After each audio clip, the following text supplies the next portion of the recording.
রিতা রান্নাঘরে আজকে বাটা মাছের একটি অন্যরকম ঝোল পাবেন।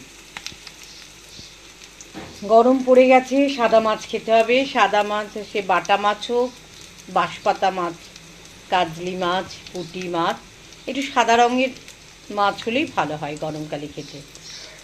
এমনি গরমকালে সত্যিই মাছ খেতে কীরকম একটু যেন লাগে, বেস্বাদ বেস্বাদ, কিন্তু খেতে তো হবেই, আর মুখের একটু রুচি আনতে হবে। তাই আজকে ঠিক করলাম বাটা মাছ একটু অন্যরকমভাবে করব।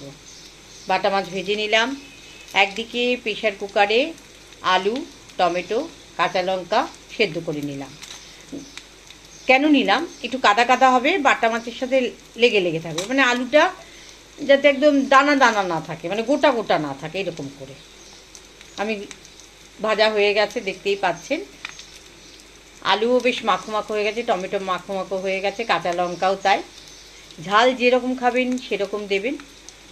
এবার আমি এক জায়গায় ভিজিয়ে রেখেছি হলুদ, নুন, ধনের গুঁড়ো, জিরের গুঁড়ো, আর করে রেখেছিলাম একটু রাঁধুনির গুঁড়ো, এছাড়া জোয়ানের গুঁড়ো।